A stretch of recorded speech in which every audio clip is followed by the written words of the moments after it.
Damos continuidade mais uma semana do nosso curso. Vocês que estão aqui presentes, pessoal que está assistindo pelo circuito interno da Câmara, pelo auditórios online, via internet. Teremos hoje a nossa aula de número 8, com o professor especialista Marcelo Augusto Melo Rosa de Souza, que tratará sobre as reformas eleitorais de 2013 e 2015 e as resoluções de 2015 e de 2016, ao qual eu gostaria que viesse à mesa. Muito obrigado. Pode já começar, professor. Muito obrigado. Bom dia a todos. Senhoras e senhores, bom dia. É um prazer, primeiro deixa eu tirar o som aqui. É um prazer retomar aqui, voltar aqui à Escola do Parlamento, agradecer o convite à diretoria da Escola do Parlamento, em especial ao amigo Dr. Altair, pelo convite para esse nosso bate-papo nesta manhã. O nosso tema que foi proposto pela escola, ela é bastante abrangente. As resoluções e as modificações, eu vou me ater às modificações ocorridas na alteração legislativa de 2013, que seria a reforma eleitoral de 2013, que não foi válida para as eleições de 2014, por quê? Pela aplicação daquele princípio chamado da anualidade, o artigo 16 da Constituição Federal. É aquele mesmo dispositivo que, em 2010, não permitiu que fosse utilizada no pleito eleitoral de 2010 aquela lei complementar 135, o famoso lei da ficha limpa, ficha suja, tá certo? Pelo princípio da anualidade. O que diz o princípio da anualidade? A lei que alterar o processo eleitoral para que ela entre em vigor naquela eleição, ela tem que estar aprovada e publicada pelo menos no intervalo de tempo, no mínimo de 1 ano antes da eleição. E essa reforma eleitoral de 2013 tentou-se que ela ficasse válida para 2014, o Tribunal Superior Eleitoral, na época, uma consulta, que a relatoria do então ministro Noronha, e o voto dele era pela aprovação que aquela reforma de 2013 fosse válida para as eleições de 2014. No entanto, a maioria entendeu que não, pela simples aplicação do princípio da anualidade. A outra reforma que nós vamos tratar aqui, que é a última, a reforma eleitoral de 2015, é a Lei 13.165 de 2015, que trouxe várias mudanças significativas que estão válidas para esse processo eleitoral de 2016. Por quê? Porque a sua publicação se deu no dia 29 de setembro de 2015, ou seja, 3 dias antes do prazo limite de 1 ano antes das eleições. E esses 3 dias aí vai trazer bastante polêmica, que nós vamos até citar aqui no nosso bate-papo de hoje. Então, essas são as 3 alterações legislativas que estão incidentes nesse pleito eleitoral de 2016, tá certo? Que redundou a edição das resoluções por parte do Tribunal Superior Eleitoral, que estão válidas para essas eleições. Bom, vamos lá. Eu acho que não ficou muito ruim para visualizar, porque devido à luz, não tem como tirar as duas da ponta aqui? Tudo bem. Bom, vamos lá. Então, qual que é a legislação aplicada ao pleito eleitoral de 2016? A Constituição Federal, de 88, que a questão eleitoral, a base é constitucional. A Lei 4737 de 65. Mas espera aí, você acabou de falar da Constituição de 1988, no Estado Democrático de Direito, redemocratização do nosso país, e uma legislação do regime de exceção de 1965? Pois é, esse é o nosso Código Eleitoral. Código Eleitoral do período de exceção, que, segundo a interpretação do Supremo Tribunal Federal, anos atrás, diz que o código ele foi recepcionado pela Constituição de 88. Tem uma corrente de juristas que diz que não, mas não vamos entrar nessa polêmica. Vamos pelo que hoje dita o Supremo Tribunal Federal. O Código Eleitoral de 1965 está válido no nosso escopo eleitoral, das legislações eleitorais, portanto, válido para as próximas eleições. A próxima lei é a Lei 9.504, a chamada Lei das Eleições, que ela foi introduzida no ordenamento jurídico em 1997, porque até 1996, cada eleição tinha uma regulamentação casual, casuística e pontual. Para evitar esse tipo de casuísmo pontual, foi editada a Lei 9.504 de 1997. No entanto, todavia, contudo, essa Lei 9.504 de 97, ela já foi remendada, emendada, alterada. Então, nós tivemos a primeira grande alteração, é a Lei 11.300 de 2006. É aquela, para quem que não se recorda, para não só ficar em números, é aquela que proibiu o showmício, a camiseta, o brinde, o boné, o batom que recebia como brinde do candidato, tá certo? Proibiu o outdoor. Essa é a Lei 11.300 de 2006. E aí eu trago um fato interessante. Ela é de 2006. E em 2006 nós tivemos as eleições gerais. E o Tribunal Superior Eleitoral interpretou que ela era válida, ela era de maio de 2006. Eu não acabei de falar do princípio da anualidade, com dois exemplos. O exemplo da Lei Complementar 135 de 2010, a Lei do Ficha Limpa, Ficha Suja, que não foi válida para as eleições de 2010, pelo simples fato que não estava obedecendo o princípio da anualidade do artigo 16 da Constituição Federal. E também falei da Lei 12.891 de 2013, que a reforma eleitoral de 2013 não foi aplicada nas eleições de 2014, pelo fato que ia contra o princípio da anualidade. Pois bem, senhores, é o que eu digo para os meus alunos, seja na pós-graduação, em curso de formação política, eu falo, bem-vindos ao direito eleitoral. Anotem aí, 2 mais 2 nunca dá 4. É verdade. Estou dando um exemplo, 2 mais 2 nunca dá 4. Olha os pesos e medidas. Em 2006, a lei é de maio de 2006.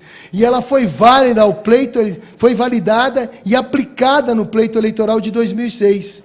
Ué, mas se em 2006 pôde, a lei maior, a Constituição de 88, e depois em 2010 não pôde, agora em 2013, 14 também não pôde.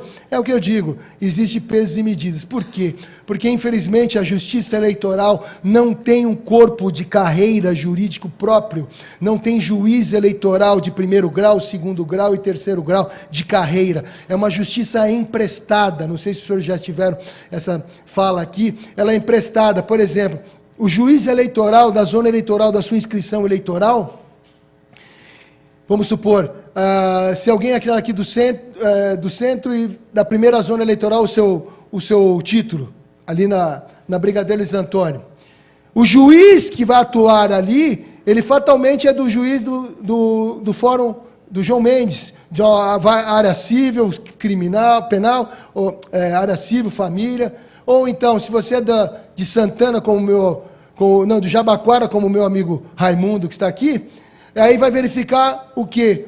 O juiz eleitoral do Fórum Regional do Jabaquara, porque a justiça eleitoral é emprestada aqui, no Tribunal Regional Eleitoral, que fica aqui próximo, aqui na Francisco Miquelina, na Travessa da Maria Paula. A composição são 2 desembargadores do Tribunal de Justiça, um desembargador da Justiça Federal, 2 juízes de 1º grau da Justiça Estadual e 2 advogados. E o mandato que eles cumprem é de 2 anos, podendo prorrogar por mais 2 anos. Então, cada julgamento num julgamento hoje pode ter uma cara desse julgamento, e a mesma matéria, 1 mês, 2 meses depois, mudou a composição, que não faz mais parte um desses membros, muda-se o entendimento. Tá certo? Essa é a realidade da nossa justiça eleitoral. E aí nós vamos para a Lei 12.034 de 2009, foi uma outra reforma eleitoral, mas só essa não impactou diretamente ao eleitor. Essa impactou na questão administrativa de partidos políticos e do operador do direito que trabalha diretamente no direito eleitoral nas questões processuais. E aí nós tivemos a 12.891, que eu falei que é a reforma eleitoral de 2013, que não foi aplicada nas eleições de 2014. E, por final, a lei 13.165, que é a reforma eleitoral de 2015, que essa vai ser agora aplicada nas eleições de 2016. Então, portanto, senhores e senhoras, um alerta. Essa eleição é a primeira eleição onde vai incidir duas alterações legislativas ao mesmo tempo em uma eleição.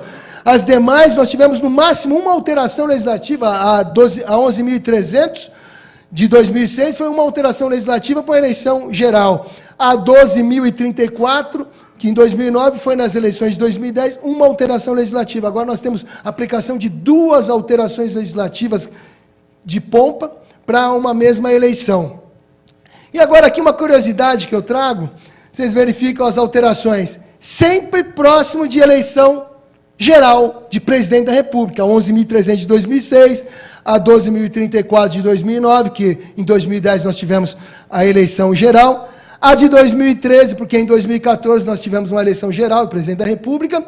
Mas espera aí, mas você está falando isso, e por que 2015? Porque o debate da campanha de presidente da República em 2014 veio o quê? Reforma eleitoral. E aí o parlamento, o que faz? Entra no jogo e faz uma reforma pontual. Uns falam que é uma mini-reforma, outros falam que é um arremedo de reforma. Mas sempre, via de regra, sempre nós temos o quê? Véspera de uma eleição geral.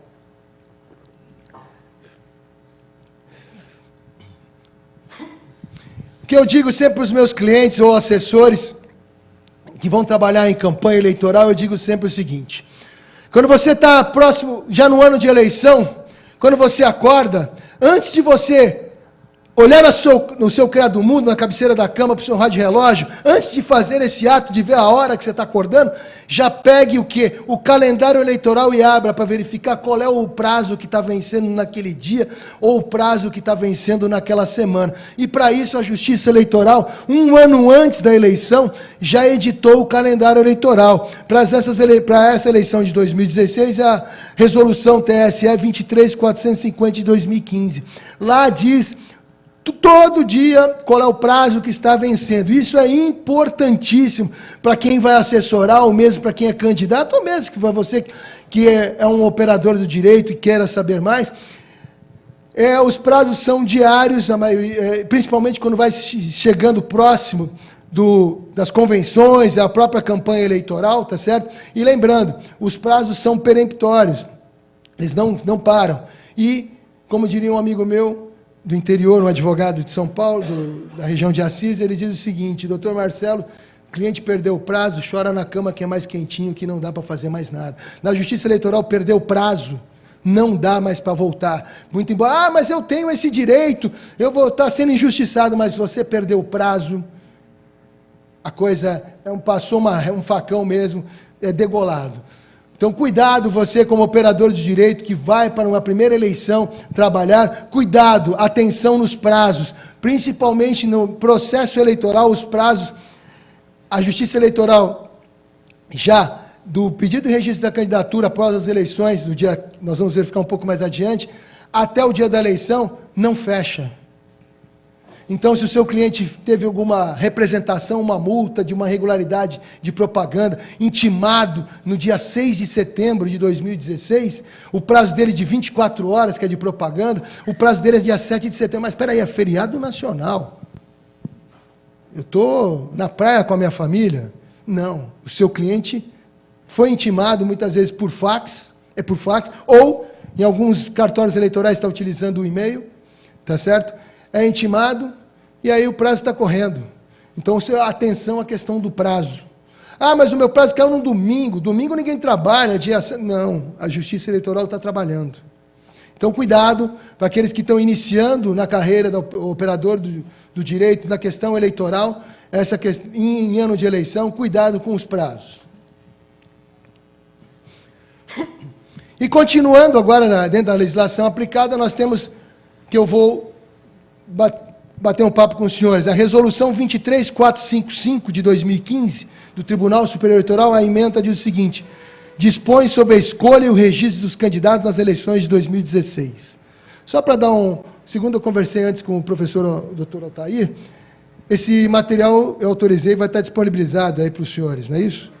Na página da escola, então esse material vai estar disponibilizado aí. Então, voltando, então ele dispõe sobre a escolha e registro dos candidatos nas eleições de 2016. E a resolução 23457 de 2015, que dispõe sobre a propaganda eleitoral, a utilização da geração do horário gratuito e condutas ilícitas em campanha eleitoral nas eleições de 2016. Mas você acabou de falar que a lei já me deu o escopo legal e agora você vem mais com resoluções. Atenção. Leiam, estudem a resolução. Porque muitas vezes o que está na resolução não está na lei. Mas espera aí. O que está na resolução às vezes não está na lei. Bem-vindo ao direito eleitoral. Porque o poder normatizador e regulamentador da justiça eleitoral dado pelo Código Eleitoral, a justiça eleitoral faz uma interpretação da lei e coloca na resolução. Então, cuidado. Verifique a resolução, porque tem algumas peculiaridades que podem não estar expressamente ditas na legislação. Mas, dentro da legislação aplicada, as inelegibilidades, que é a Lei Complementar 64 de 90 e a Lei do Ficha Limpa, a Lei Complementar 135 de 2010.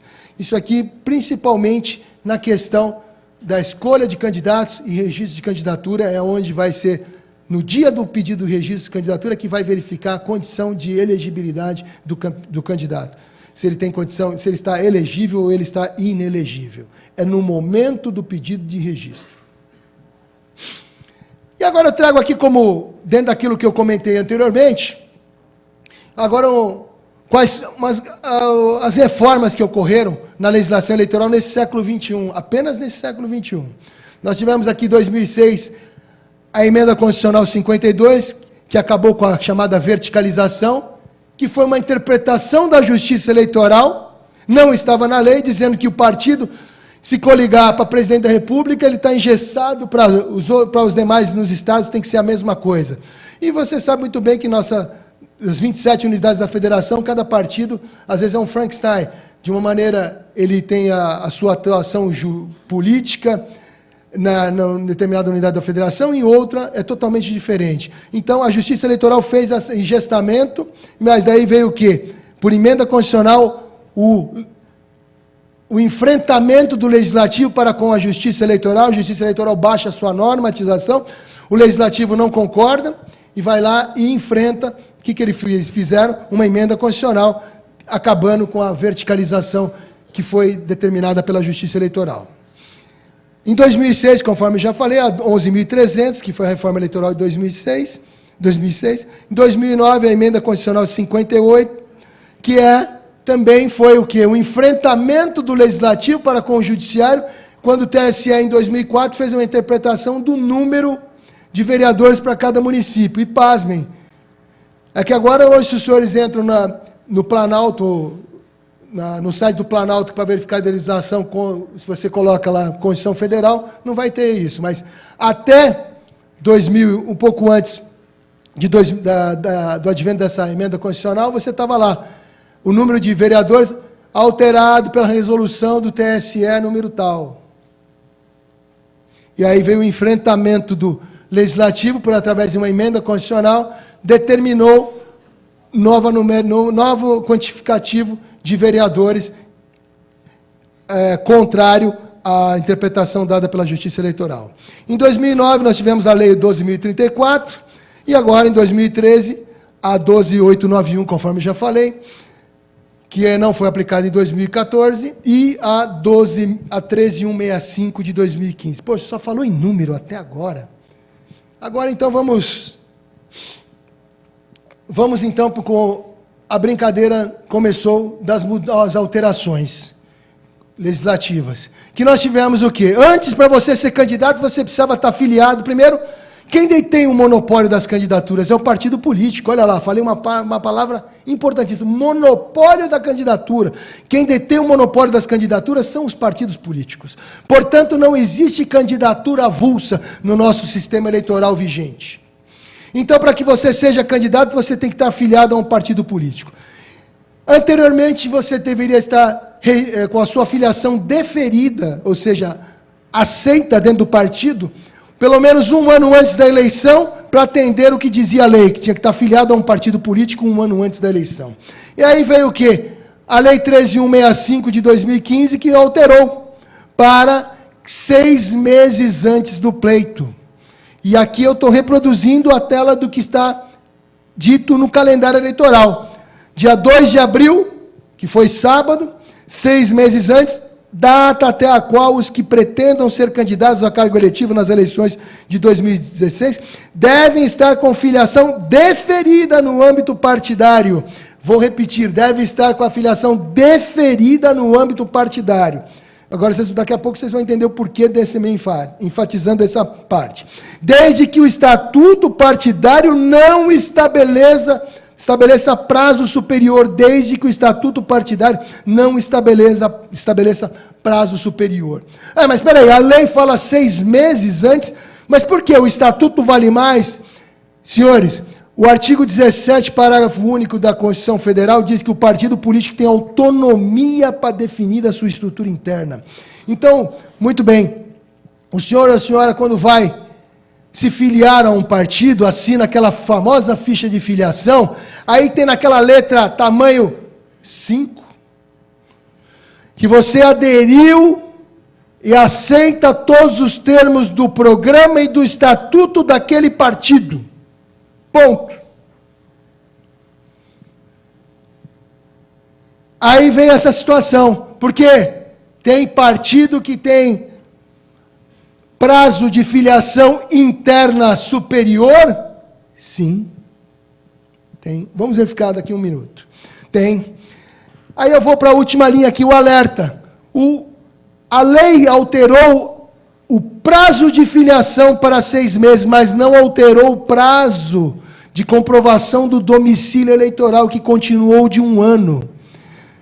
Então quer dizer que vamos supor que estamos hoje em março de 2016, eu quero sair, o meu título de eleitor, meu domicílio eleitoral aqui em São Paulo, mas eu resolvi que eu quero sair candidato a vereador em Maceió, Alagoas.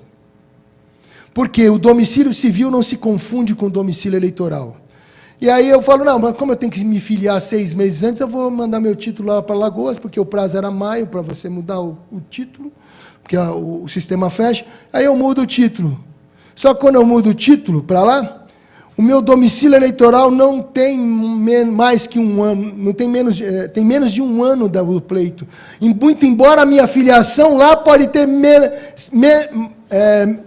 mais de 6 meses. Então, por um lado, eu teria a condição de elegibilidade para a minha filiação partidária estar 6 meses antes comprovada. Mas, por outro lado, eu não tenho funcionamento naquela eleição, porque naquela circunscrição onde vai ocorrer o pleito eleitoral, eu não comprovo a minha condição de elegibilidade com o domicílio eleitoral no mínimo 1 ano antes da eleição. Isso aconteceu com muita gente que foi mal assessorada. É 6 meses? Deixa, eu vou mudar meu título mais adiante. Mudou mais adiante. Ele tem alguma das condições de elegibilidade, o que é? Ele tem a filiação dentro dos 6 meses. Perfeito.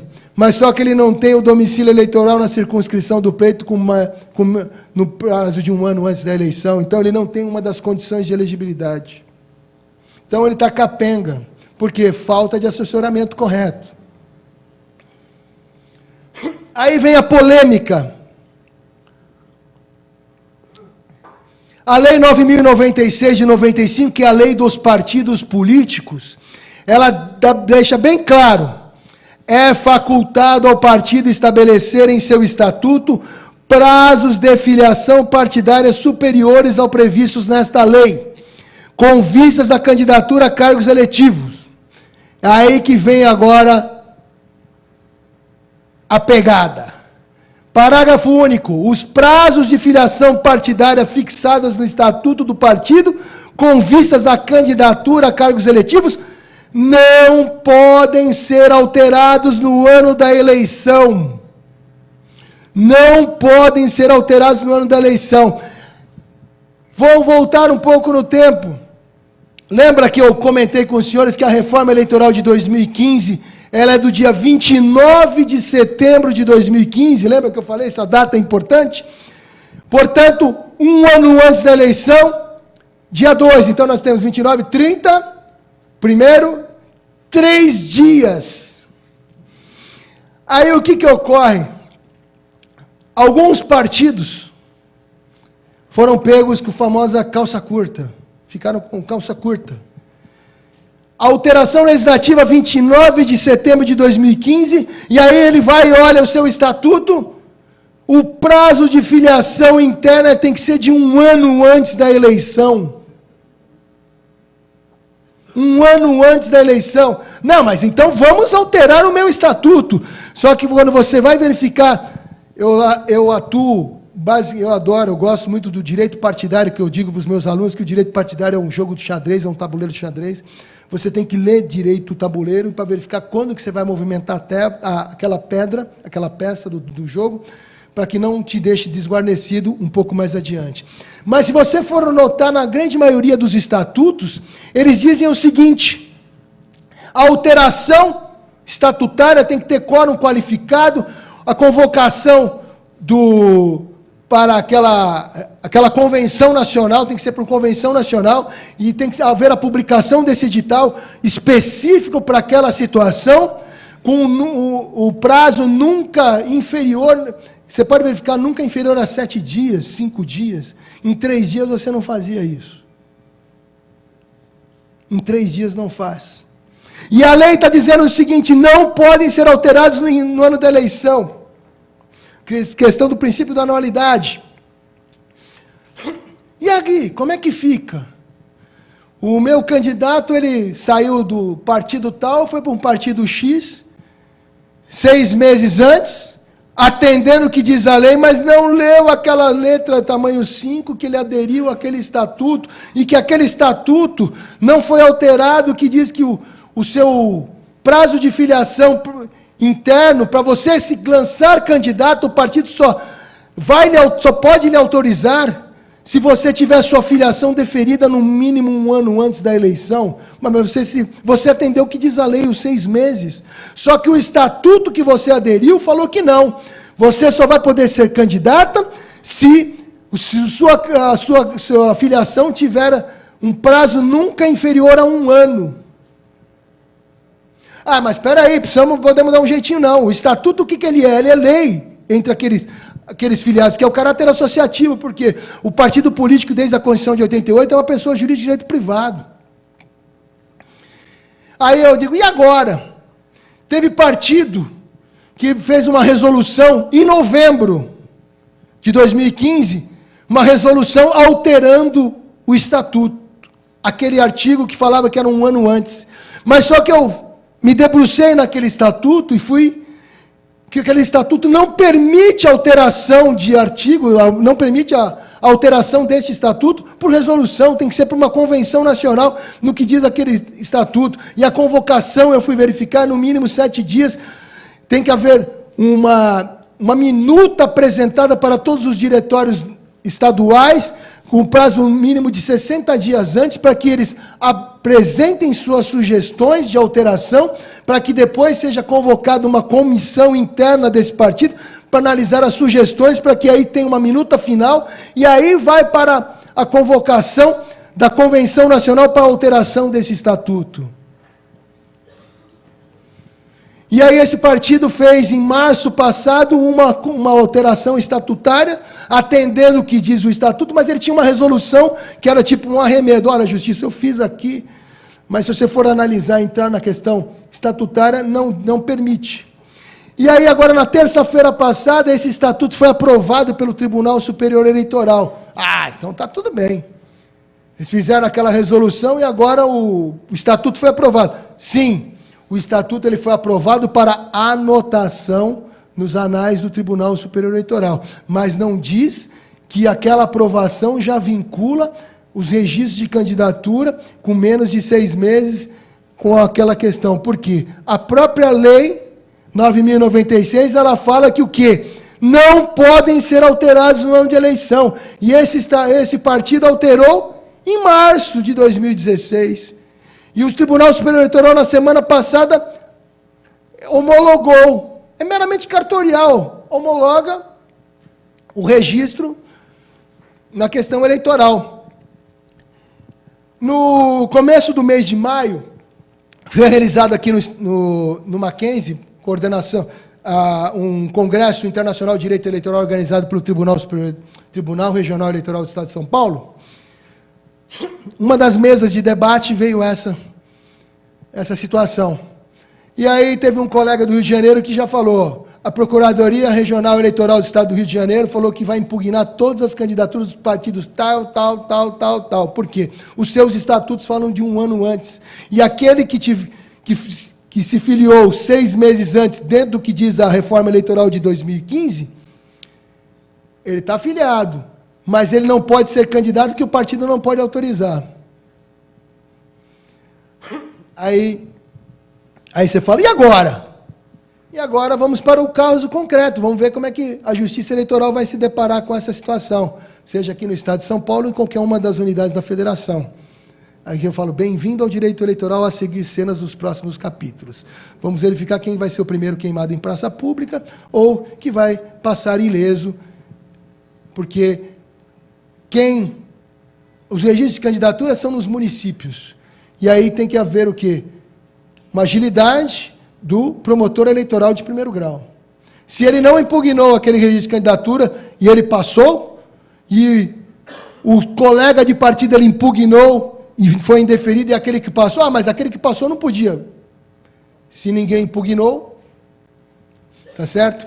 Então vamos lá, a polêmica está gerada e vamos ver, a seguir sendo os próximos capítulos, dia 15 de agosto, próximo futuro, quando da apresentação dos registros dos candidatos, nos 5.000 e tantos municípios desse Brasil, para verificar qual que vai ser a postura dos promotores de primeiro grau e qual que vai ser a postura da Justiça Eleitoral, seja em primeiro grau, em segundo grau ou em terceiro grau.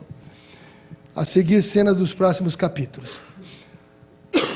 Então, só aqui, enfatizando o que eu falei, porque a polêmica, então, era nesse sentido. Foi publicado no dia 29 de setembro, apenas mais 3 dias para um ano antes da eleição, dia 2 de 10 de 2015, e alguns estatutos não se adequam a essa situação.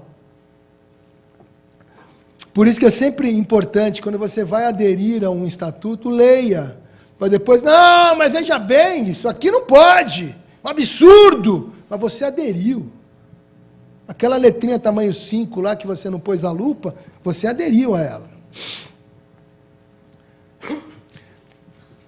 Lembra que antigamente, até um tempo atrás, nós tínhamos a famigerada dupla filiação. Então, quando era constatada a filiação a um partido e ao outro partido concomitantemente, ou num período curto, que a Justiça Eleitoral não foi dada a informação de que você se desfiliou de partido tal, e o partido não retirou você daquela lista de candidatos, tinha a questão da dupla filiação. E aí, o que ocorre hoje? Com a reforma eleitoral de 2013, a comunicação da desfiliação partidária.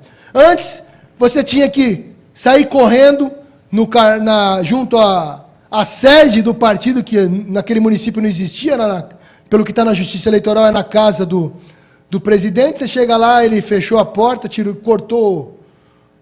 cortou o fio da campainha, porque você fica tocando, ninguém vai te atender. Que você precisava o quê? Que ele carimbasse, que ele recebeu o seu pedido de desfiliação, porque a Constituição diz que ninguém é obrigado a se associar ou manter-se associado. Ele é um ato unilateral de vontade sua, mas você tinha que levar essa comunicação ao partido, e ele tinha que chancelar que recebeu, para aí você tinha 24 horas para informar o juiz eleitoral. Aí, da minha atuação jurídica, nos últimos anos, eleitoral, aí tinha o seguinte, principalmente cidades pequenas, interior, o presidente do partido, às vezes não era na casa dele, tinha uma sede. Naquela semana, naquele período lá que ele constatava que ia ter uma debandada de filiados, que a chapa dele ia acabar praticamente, o que ele fazia? Ou fechava a porta, trancava, ou o que ele fazia? Botava uma moça sem caneta, sem papel, sem telefone, nada, só ali sentado. E falou, não posso assinar nada, não posso nada. Justamente para prejudicar aquele cidadão que estava querendo sair daquela agremiação partidária e se aderir a alguma outra agremiação partidária para dar a chamada dupla filiação. Já teve caso do cara me ligou, doutor, a moça falou que não recebe nada, e agora? Hoje é o último dia. Eu falei, você está aí pega o telefone, liga o 90 e chama a polícia. Ah, mas agora? Vai todo mundo para a delegacia, faz lá um termo lá e com aquilo lá você vai mostrar para o juiz eleitoral que o cidadão que estava querendo continuar com a bola de ferro na sua pescoço, na sua perna. Então acontecia muito isso. E aí, ainda bem, a reforma eleitoral de 2013 falou o seguinte, que você não precisa mais ir lá bater na porta e falar para o cara, eu quero sair da sua agremiação partidária. Basta você aderir a uma outra agremiação partidária, que não há mais a questão da dupla filiação partidária. Vai sobre o que vai valer a mais nova, a mais recente. Então, não vou lá comunicar minha desfiliação ao seu partido, mas comunico que estou me filiando a esse partido aqui, já faço a filiação e com a informação vai valer a mais recente. Sim, mas o que ficou? Eu digo sempre para os meus clientes, somente ao juiz eleitoral de inscrição do eleitor. Por quê? Artigo 22 da Lei 9.096, o cancelamento imediato da filiação partidária verifica-se nos casos de morte, perda de expulsão, outras formas. Inciso 5, filiação a outro partido, vírgula, desde que a pessoa comunique o fato ao juiz da respectiva zona eleitoral. Ah, mas não existe mais dupla filiação, é a mais nova. Para que eu tenho que comunicar? A lei manteve isso. Mas, por outro lado, no parágrafo único, fala, havendo coexistência de filiações partidárias, prevalecerá a mais recente, devendo a Justiça Eleitoral determinar o cancelamento das demais. Ah, então não preciso comunicar. Realmente, não, mas eu, para todos os meus clientes que eu dou consultoria, eu fiz tudo isso. Peguei a ficha de filiação, tirei uma cópia e falei, juiz, na data de hoje eu me filiei ao partido tal. E não avisei o outro, que não precisava. Se o outro manteve o meu nome, o nome do meu cliente, na lista de filiados dele, quando ele envia para a Justiça Eleitoral, esse parágrafo único ele vai permitir só a que está mais recente. Legal, né? Legal. Para o bem é legal. E para o mal? Alguém já pensou no para o mal? Eu tenho caso no meu escritório que tem o para o mal. O que é o para o mal? Eu pertenço ao grupo político daqui, minha vida inteira, e aí não concordo mais e quero ir para esse grupo político aqui. Esse grupo político aqui tem todos os meus dados. E eu fui aqui aderir a ficha de filiação, e aí eles gostaram da minha vinda e me nomearam como presidente do partido nesse município. O caso está no meu escritório. Aí eu dou uma ajeitada aqui no partido, faço o meu dever de casa administrativo, zero tudo, envio a lista antes do término do prazo, em até o dia 14 de abril. Então eu enviei no começo de março, que minha questão administrativa, filiação, minha chapa já estava tudo redondinha. Pois bem, só que o grupo político que eu saí não gostou disso. O que fala o parágrafo único? Havendo coexistência de filiações partidárias, prevalecerá mais recente. Aí no dia do envio, 14, esse grupo aqui, que eu sou o presidente, nós enviamos com a minha data, eu me filiei em março. Só que esse grupo aqui político, com a dor de cotovelo, o que fez? Enviou que eu estou filiado aqui, dia 2 de abril. O que vai prevalecer? 2 de abril. 2 de abril. Então, olha a situação, olha o Frankenstein que é a situação. O cidadão está presidente, você tira a certidão na Justiça Eleitoral, diz no site da Justiça Eleitoral oficial que fulano de tal é presidente do partido tal nesse município. E aí no dia 30 de abril tinha que apresentar as contas do partido do ano de 2015, muito embora eu não era presidente em 2015, mas a obrigação é de quem exerce o mandato, a presidência. Então o que eu, na consultoria, falei, presta contas para mostrar que você continua presidente, exercendo normalmente, conforme diz a certidão da Justiça Eleitoral, que você está como presidente, que o partido lhe deu um mandato para ser cumprido. Só que, por outro lado, eu tiro uma certidão de filiação partidária, o cidadão não está afiliado àquele partido, ele está afiliado a este partido. Agora, no dia 20 de julho, começam as convenções.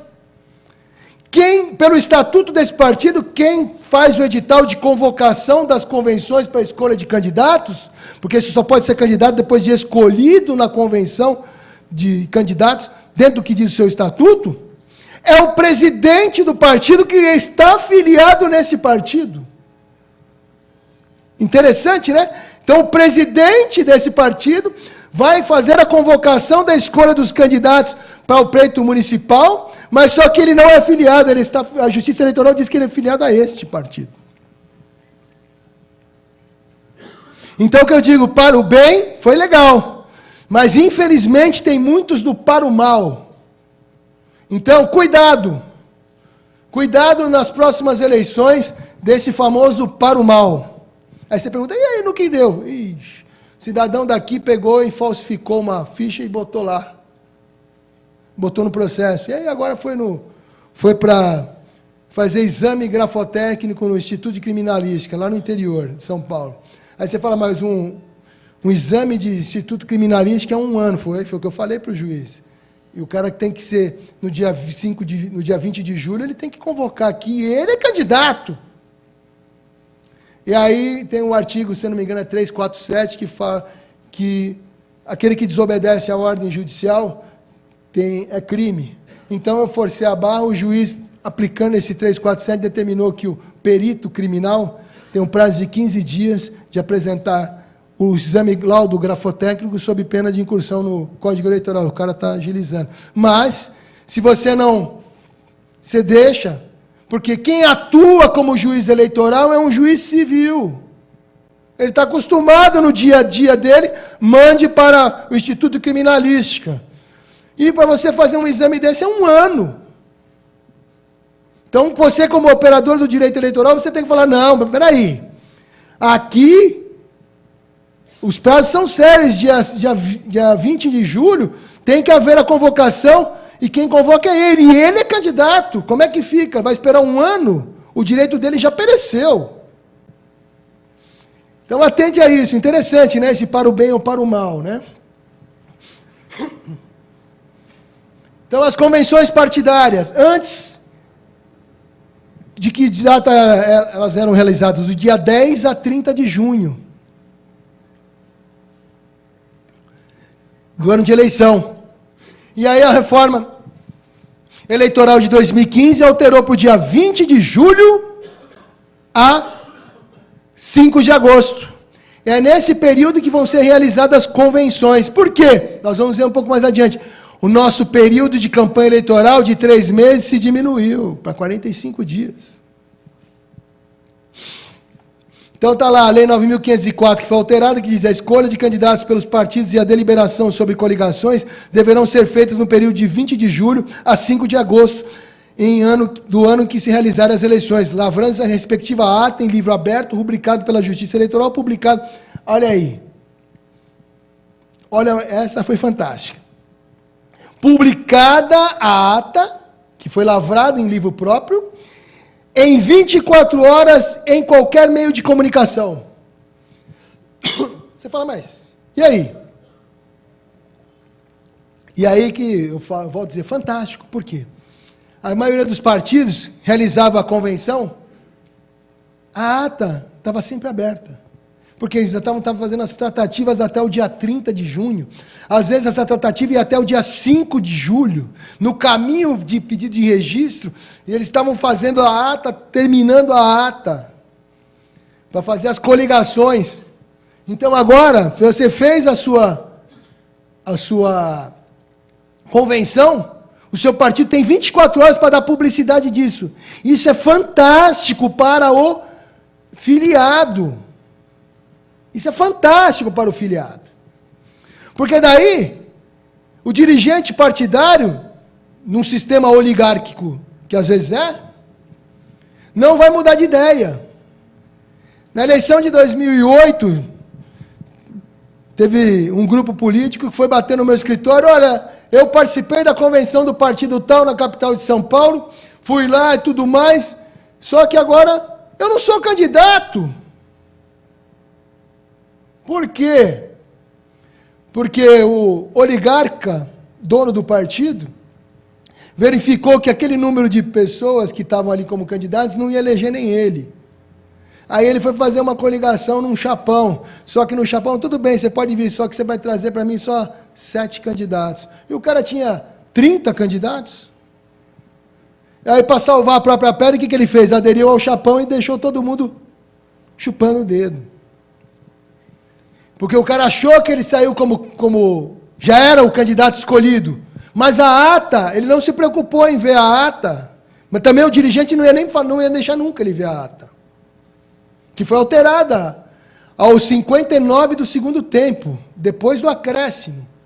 Aí o cidadão, o grupo chega lá e falou, tá bom, agora eu quero uma prova, como é que você participou? Você entregou a documentação para ser candidato? Entreguei, cadê o protocolo? Eu não tenho. Você assinou a lista de presença, você tirou uma foto, você tem uma cópia da lista de presença?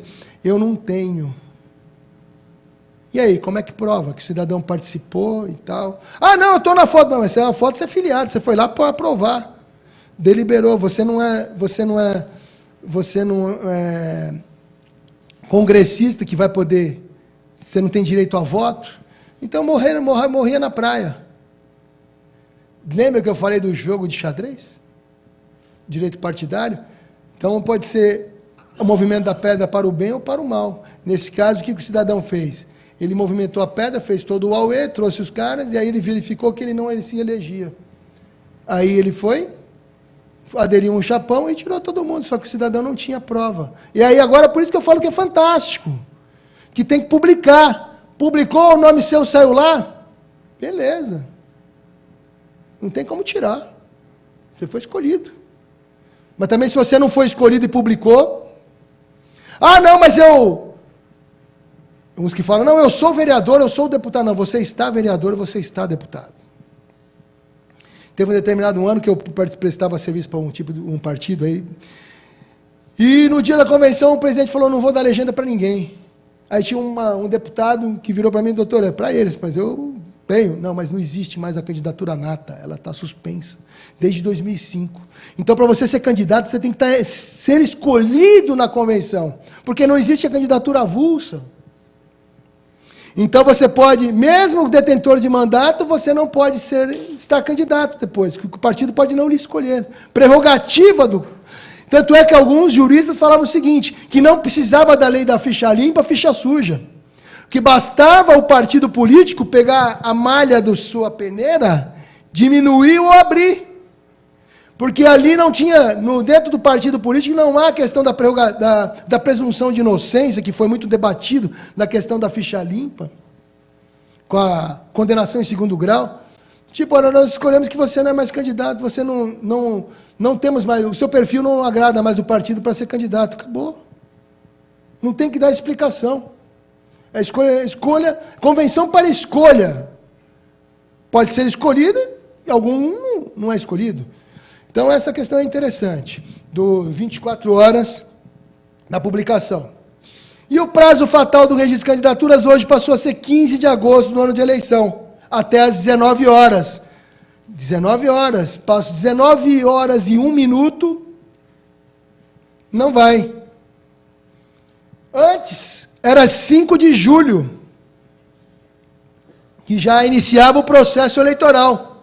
Agora, 15 de agosto, no dia seguinte já inicia o processo eleitoral, ou seja, a campanha eleitoral. O artigo 11 da 9.504 fala o seguinte, os partidos e coligações solicitarão à Justiça Eleitoral o registro de seus candidatos até às 19 horas do dia 15 de agosto, do ano que se realizarem as eleições.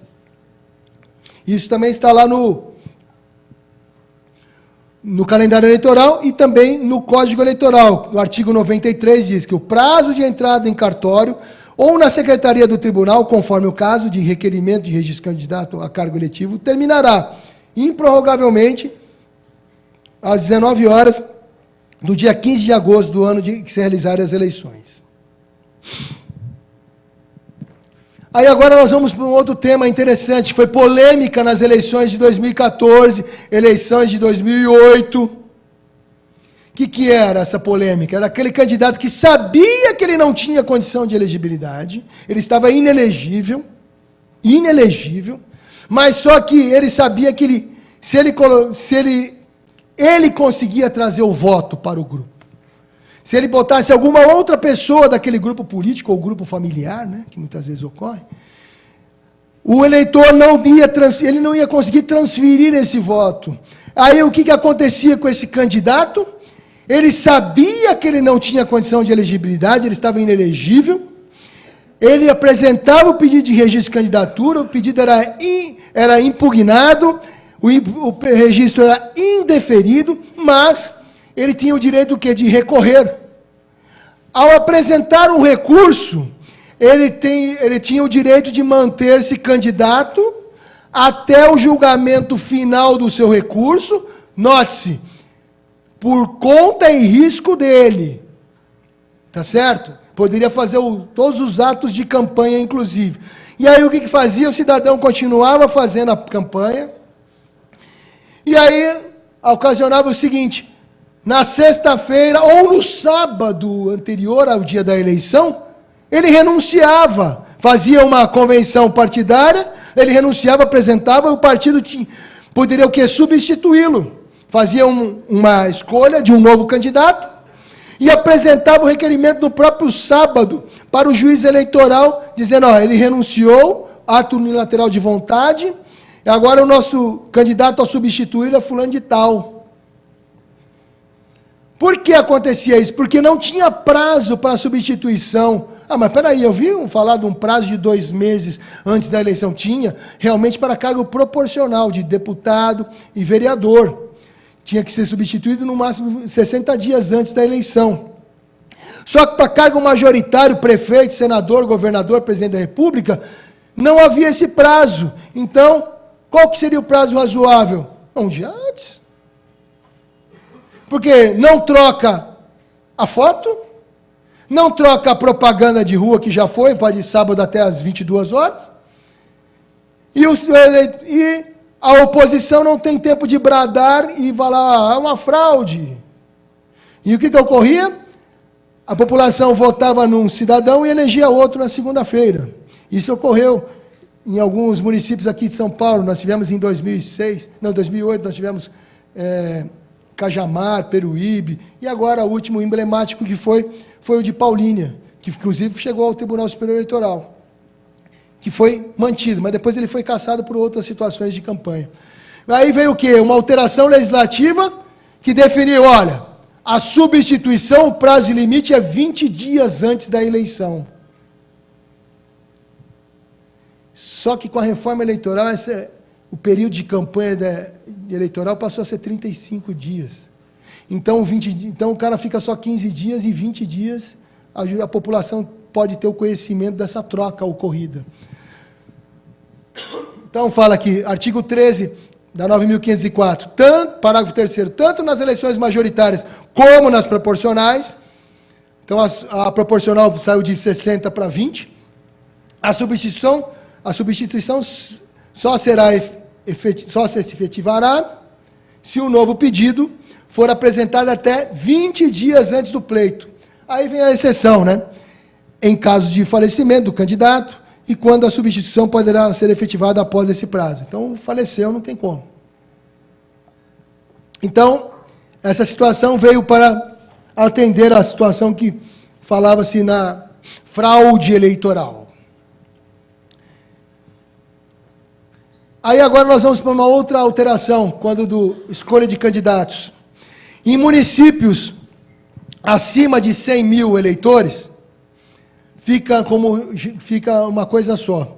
Por exemplo, aqui na cidade de São Paulo, os partidos individualmente ou coligados, 2, 3, 4, 5, 6, 8, 10, 15, vão lançar o mesmo número de candidatos, ou seja, 1 vez e meia, 150%, 1 vez e meia o número de cadeiras em disputa.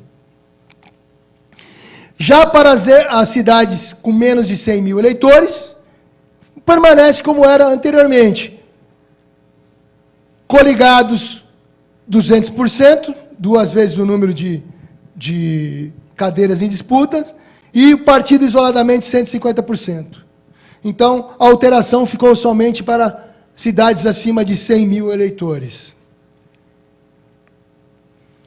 Votação mínima, essa é para evitar candidatos com grande expressão de votos que puxam outros candidatos sem um significante cabedal político, né, de votos.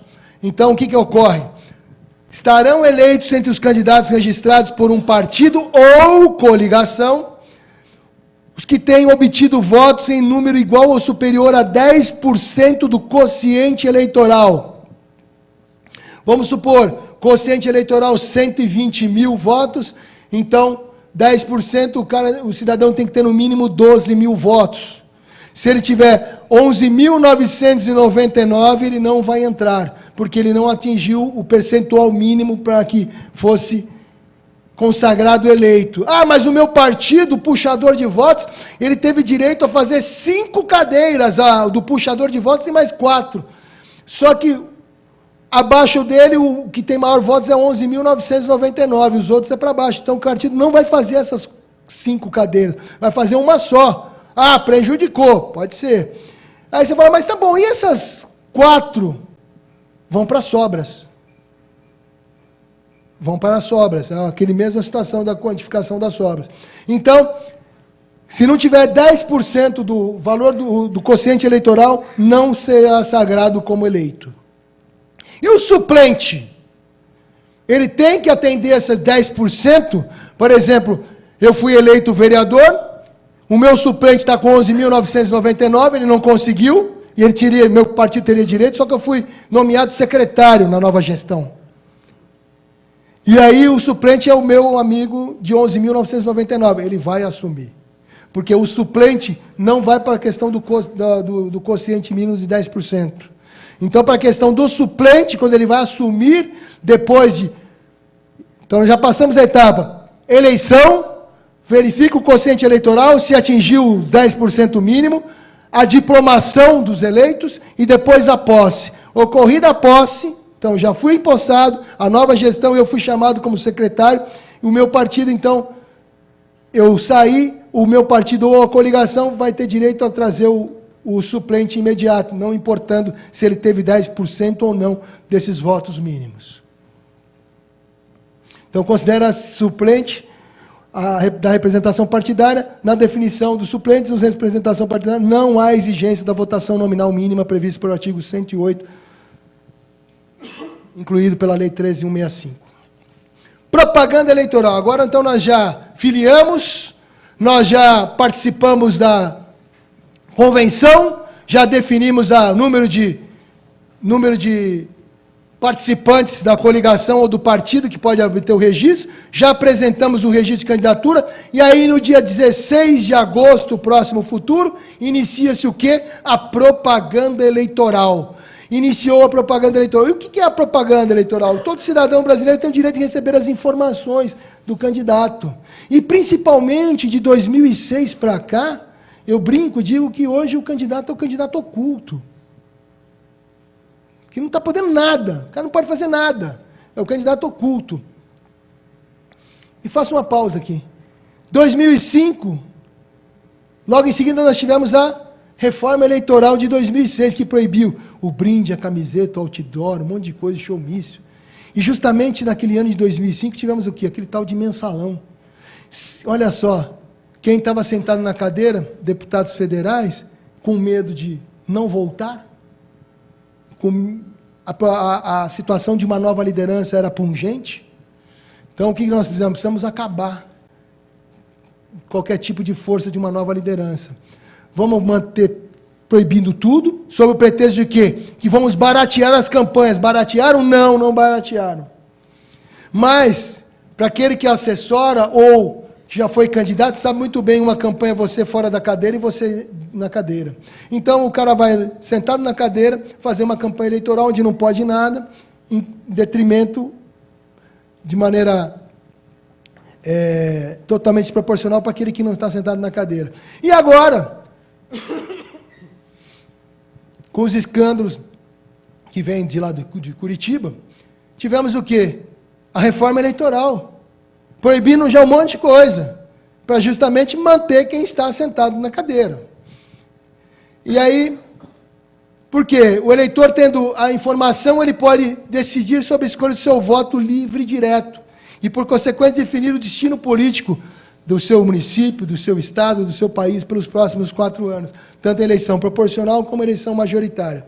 Aí eu trago aqui, como todo advogado gosta de ter definição, né? Trago aqui um jurista, esse é um procurador da República, trabalha de Minas Gerais, jurista José Jairo Gomes, preleciona que é eleitoral a propaganda, a elaborada por partidos políticos e candidatos com a finalidade de captar votos do eleitorado para investidura em cargo público eletivo.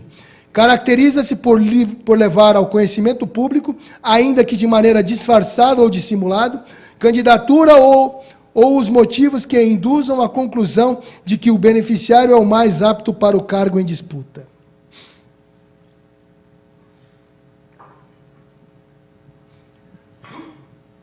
Anos anteriores, todo mundo tinha propaganda antecipada. Pode nada, nada pode.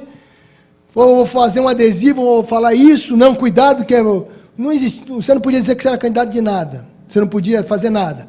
E aí, o que veio, já desde a reforma eleitoral de 2009, veio já alargando essa situação. Mas agora, com a reforma eleitoral de 2015, alargou um pouco mais. A inovação não será considerada propaganda eleitoral antecipada, mas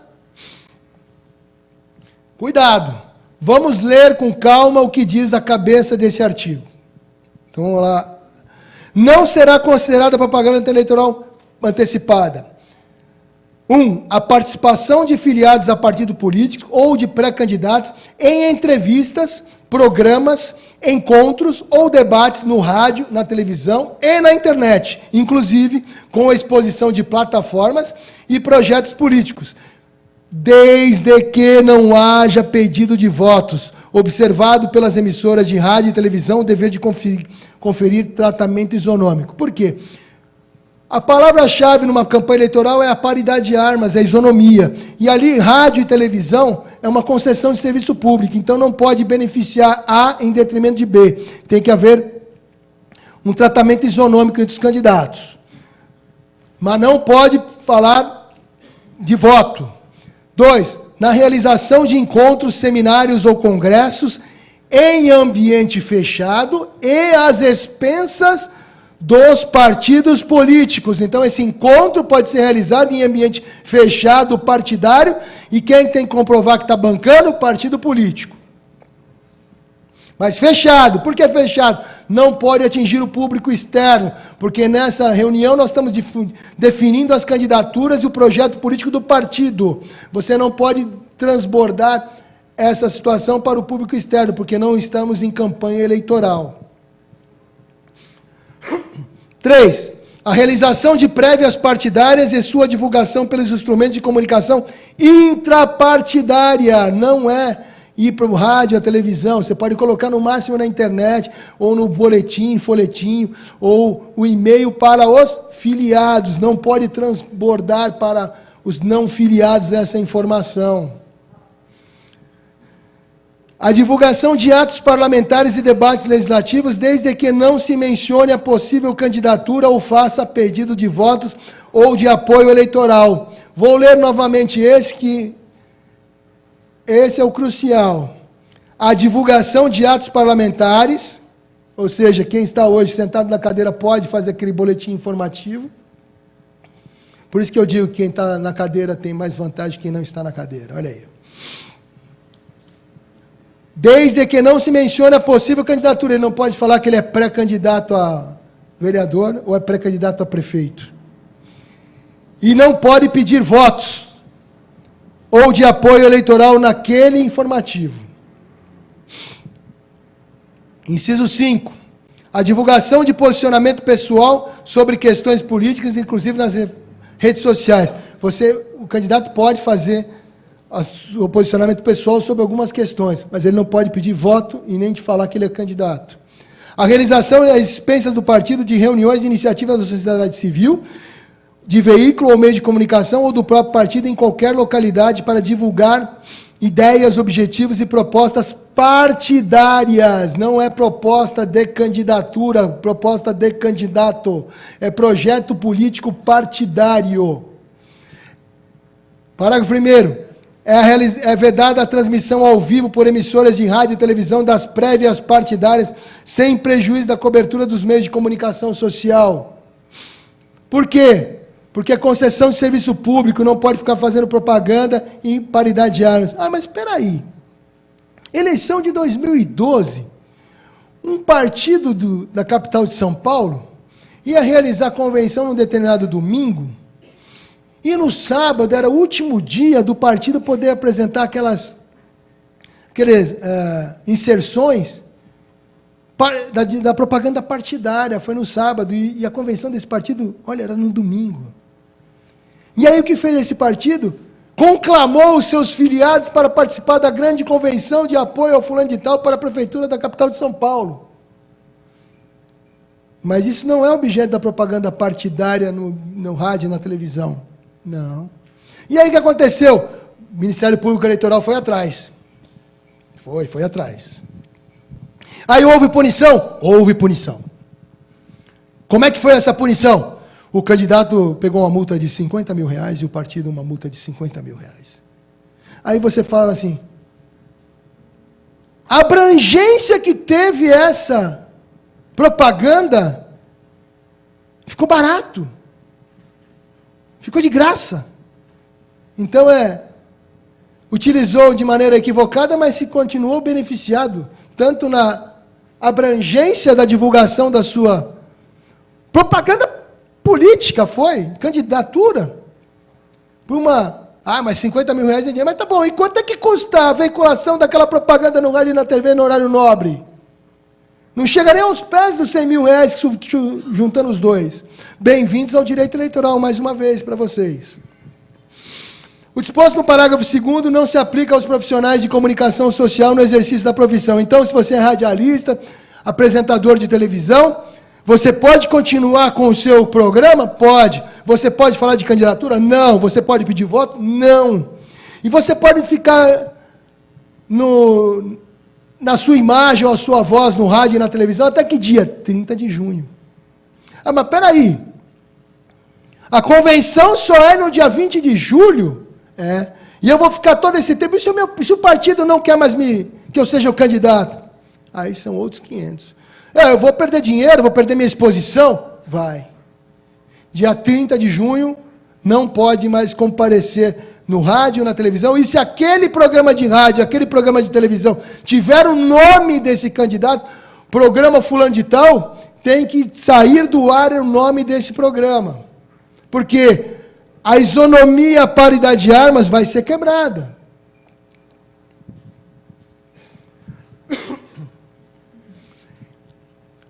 Aí, eu li ali, foi a Lei 9.504, que foi alterada pela Lei 13.165 de 2015. Agora eu vou ler a resolução do Tribunal Superior Eleitoral, que trata dessa matéria. Cabeça do artigo, não configura a propaganda eleitoral antecipada, vírgula, desde que não envolva pedido explícito de voto. A menção à pretensa candidatura. Então, o pré-candidato a vereador, o pré-candidato a prefeito, está dizendo a pretensão a uma candidatura, não está? Eu estou fazendo essa provocação porque existe uma corrente de juristas que fala, não, sai falando que você é pré, que pode. Eu já digo que não. Então, aí eu digo, bem-vindo ao direito eleitoral, vamos esperar o caso concreto aí, se alguém vai ser queimado em praça pública, mas vai ter já alguns aí, que estão sendo já estão sendo investigados pelo Ministério Público Eleitoral de primeiro grau aqui na capital. E também não pode o quê? A exaltação das qualidades pessoais dos pré-candidatos. Por outro lado, poderão ter a cobertura nos meios de comunicação social, inclusive via internet. Via internet não é concessão de serviço público. A participação de filiados a partidos políticos ou de pré-candidatos em entrevistas, programas, encontros ou debates no rádio e na televisão e na internet, inclusive com a exposição de plataformas e projetos políticos, observado pelas emissoras o tratamento isonômico. Mas não pode ter pedido explícito de voto, não pode ter a menção à pretensa candidatura e a exaltação das qualidades pessoais do candidato. 2. A realização de encontros e seminários do Congresso em ambiente fechado e às expensas do partido político. Ah, meu partido vai fazer aqui uma reunião aqui na praça pública. É fechado? Não. Ah, mas isso aí já teve gente que foi no meu escritório para ver, doutor, nós vamos fazer aqui na cidade, tal, vai vir muita gente, o espaço do partido é pequeno, então nós vamos fazer ali na praça, que é em frente à nossa sede e tal, para o povo ficar melhor. Mas você falou o povo, não o seu filiado, sua preocupação é o povo, não o seu filiado. A realização de prévias partidárias e a respectiva distribuição de material informativo, pode, mas não pode pedir voto. Divulgação dos nomes dos filiados que participarão da disputa e realização de debate. Tivemos um partido que fez aí as prévias, né? A divulgação de atos de parlamentares e debates legislativos, desde que não se faça pedido de votos. A divulgação de posicionamento pessoal sobre questões políticas, inclusive nas redes sociais. E a realização às expensas do partido político, de reuniões e iniciativas da sociedade civil. E é vedada a transmissão ao vivo das emissoras de rádio e televisão, as prévias partidárias. Então, vocês notaram que na lei não ficou bem claro na cabeça da questão da pretensa candidatura e o pedido de voto? Já na resolução, a Justiça Eleitoral já deixou bem claro isso. E será considerada propaganda eleitoral antecipada, isso aqui foi inovação, que aí vem para a questão do presidente da República, que mais utiliza o quê? Aqueles pronunciamentos.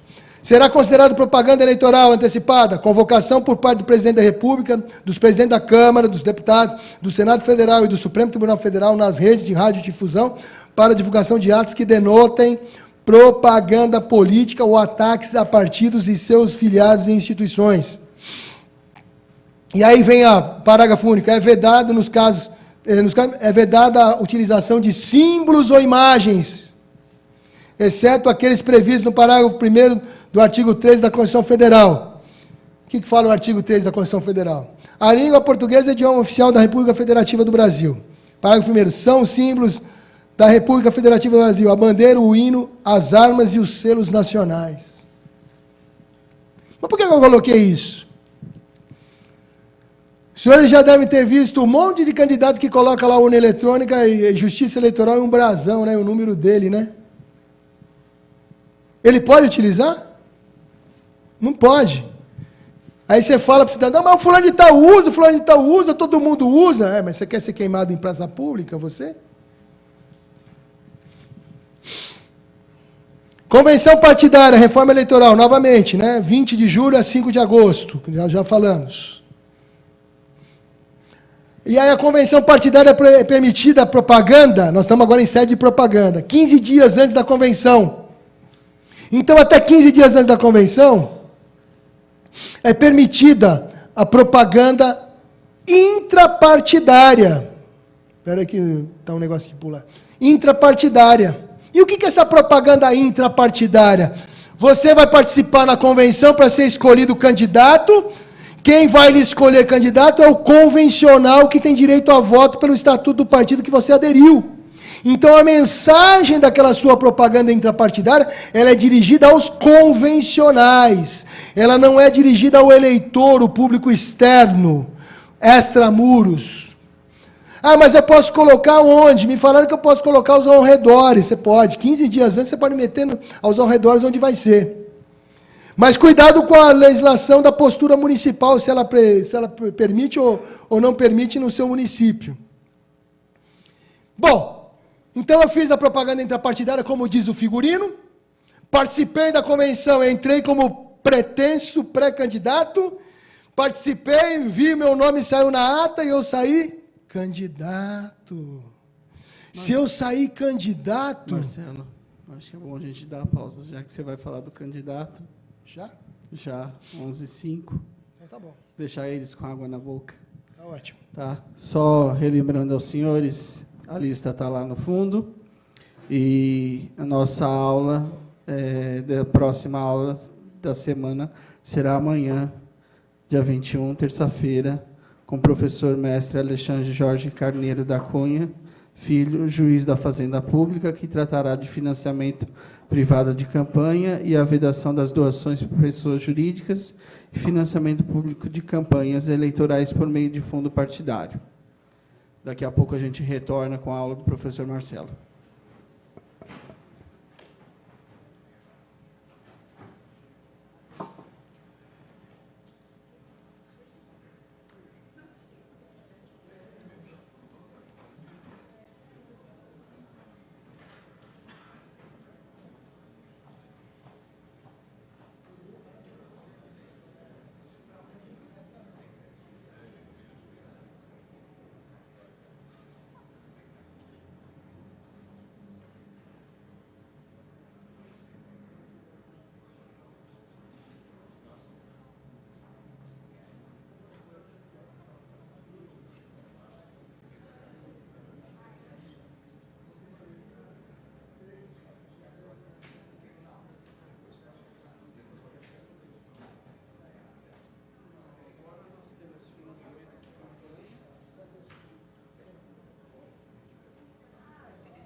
Não, porque agora são temas bem importantes. Bem importantes.